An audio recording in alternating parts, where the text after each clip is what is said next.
What is up, 7.3 fans? Welcome back to the 7.3 Garage. Brandon back with another video. I hope you guys saw my last video. Got some new wheels on the truck, so I'm going to turn the camera around and talk about the wheel and tire setup, where I got them, what the wheel and tire I decided to go with, and why.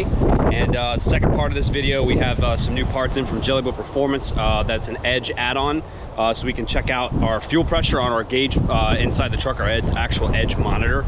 So we're going to show you guys a short and sweet version of how to install that and show you the finished product. But I'm going to turn the camera around. I'm going to show you guys the new wheels and talk about why I chose these wheels over all the ones that were on the market. So you guys remember I used to have an 18x10 black with a milled accent, Moto Metal 962. That was the first wheel I bought for this truck. And I had those on there for probably, I don't know, 4 or 5 years. I liked them. They add a little bit of style to the truck, but I really wanted to, the more I saw, an OBS truck with chrome on it, I'm like, man, this truck really needs a chrome wheel. So that's what I ended up going with. These are a 20x12 gear off-road 764C. These wheels have only been on the market for, I think, 6 or 8 months only. I actually hadn't seen these in a chrome finish. I had seen some that were almost like my other wheels that were black with some milled accents. But I was really excited. The only ones I saw were really kind of the renderings from the company on their website, and I wasn't sure. I knew they were going to look decent, but they actually came out better than I thought. But they're a 20x12. They have a -44 offset on the lip, so it's not too crazy, but it's a 12-inch wide wheel. For tires, I ended up going with a Nitto 420V. That's a 285 50/20. Most people I know will do a 305 50/20. I talked to a couple people. I didn't want it to hack my truck up. I actually ended up shimming the bumper about a 1/4 inch with some unistrut washers, and I only had to take out this little portion of the bumper here, so the rest of the bumper is intact, and it was super easy, and I can go full lock either way, and the truck is not rubbed. So overall, I am very happy with how the truck ended up turning out. All right, so moving on to part 2 of this video is going to be the install of the fuel pressure sensor. This is all the EAS add-on stuff for the Edge product. Specifically for mine, I have the Edge CTS 3, the Insight. So we're going to be adding this on. I'm going to open these boxes up. Again, I got these from Jelly Boat Performance. Brian over at Jelly Built is the man. He can get you anything you need for your 7.3 Powerstroke. Even if it's on his website, just give him a call and he can get you taken care of. So we're going to open these boxes up. I'm going to show you how this is going to go. And the install, from what I've read and what I've seen online, looks super straightforward. I'm hoping that's the way it's going to be and it's not a can of worms. But let's get these boxes open and show you guys what we're working with. All right, so we got our products out here. Real quick, I know you guys probably want to know the part number for this if you guys are end up purchasing one of these and want to do this. So this is the EAS starter cable. It's 98602. That is this cable here. That's the power cable. What's nice about the CTS 3 is in the OBD2 harness, it actually has a little, I guess a little 6-volt or 5-volt 6-prong plug here. So instead of adding power and you know, to get power to the sensor, it pulls power right out of the OBD2. So this will plug in. This is our data input.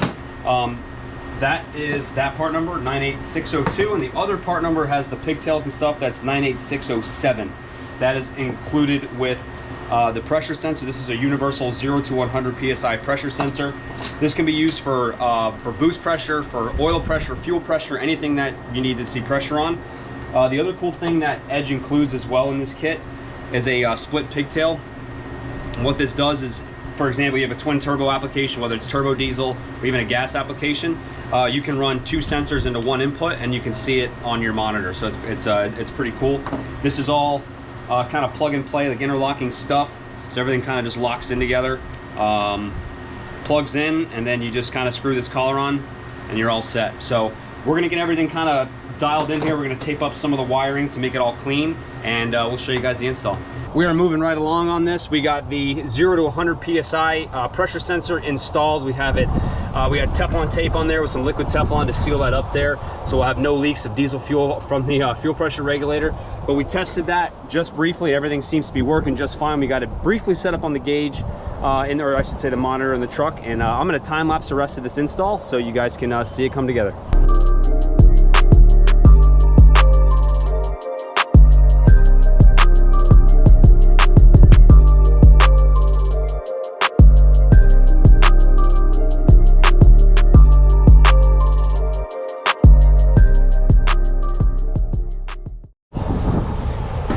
So we got the truck all dialed in. That was actually a lot easier than I was expecting it to be, but just to show everybody the finished product here. So I have this somewhat kind of tidied up here. I'm not sure how I feel about this yet, but it does the job. But we got everything kind of zip tied and run nicely. We pulled this little inspection plate out of here. I guess that's kind of what this is, right next to where the brake booster is. Use a little like 1/2-inch hole saw, and we're able to get our sensor through here. We're actually going to silicone that, and just to prove that it works, which is pretty cool. So you go into the EAS sensor settings on the Edge. So fire this thing up, and there's our fuel pressure, our new sensor input. And the 7.3 Powerstroke's happy like 65 to 70 pounds of pressure. So that is all good. That's all the time we have for today, guys. Thanks for tuning in. Hope you enjoyed the video. Just wanted to get something short and sweet out. We have a lot of cool content still coming up. If you guys are interested, I have some 7.3 Garage stickers and a handful of 7.3 Garage hats. This is not a 7.3 Garage hat. This is the new stuff from Jelly Boat Performance. So head on over to jellyboatperformance.com. Hit up Brian for any of your Powerstroke needs. You can get you tunes, parts, whatever you want. Brian's got it. He can get you dialed in. As always, guys, thank you for the support. I will see everybody very soon. My name's Brandon. This is the 7.3 Garage. We'll see you next time.